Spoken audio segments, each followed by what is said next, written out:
example 3.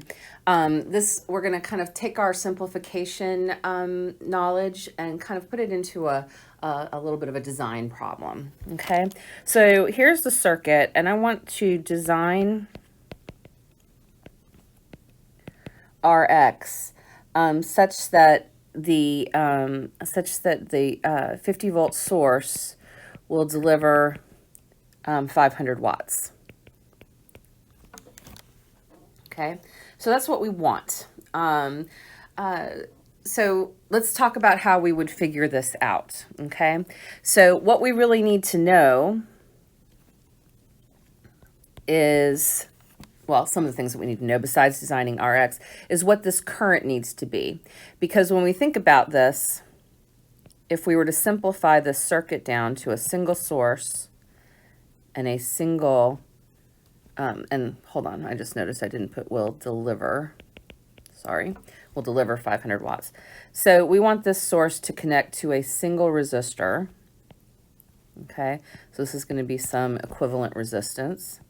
Here's the 50 volts. Here's that current I that I labeled.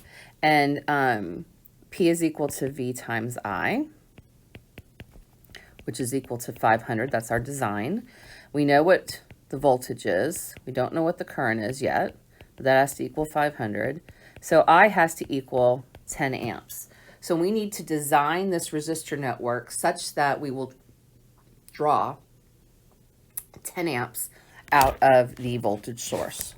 Okay, so what we need, therefore, is to find that equivalent resistance. Okay, it's going to be in terms of a variable Rx, but then we'll be able to solve for it. Okay, because now that we know what the current is, we know what this equivalent resistance needs to be in order for that current to be 10, right? If the current through the resistor is 10 and the voltage drop across the resistor is 50, then the resistance is 50 over 10, or 5 ohms. So whatever REQ is equal to, as far as an expression that includes the unknown Rx, we know it's got to equal 5 ohms. Okay. So, and what I'm going to try to do here is get you to think about this in a couple of steps, okay? So I'll simplify this a little bit as we go, but I'm not going to do step by step because you should be able to start to see some of these. So 10, we've got 10 in parallel with 40 here. 10 in parallel with 40. 10 in parallel with 40 is 8, 400 divided by 50. Okay, and that 8 ohm parallel combination is then going to be in series with 1 and 3. So we'll have 8 and 4 in series, and so that will become 12. And then we will have 12 in parallel with Rx. So I'm going to simplify down to that point. So we've got the 50 volt source.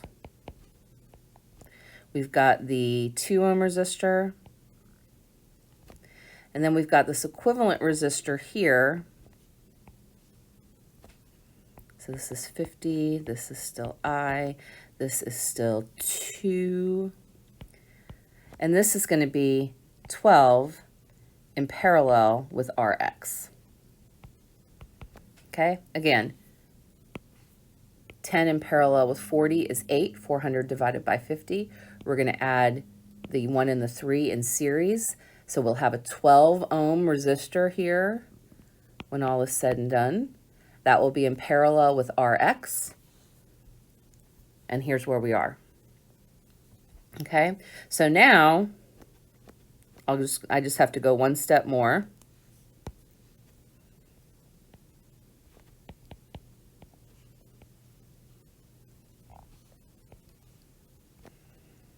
So this will be 12 in parallel with Rx plus 2. 50 volts. This is I. Okay? And we know that this equation here has to be that REQ, which is equal to 5.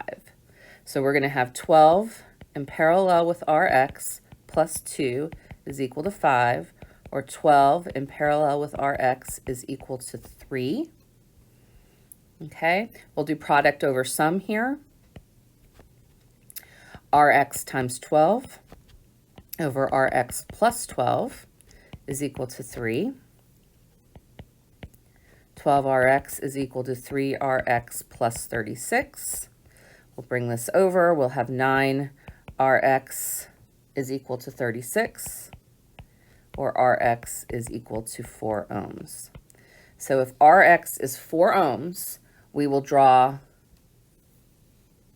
500 watts out of that source for this particular network.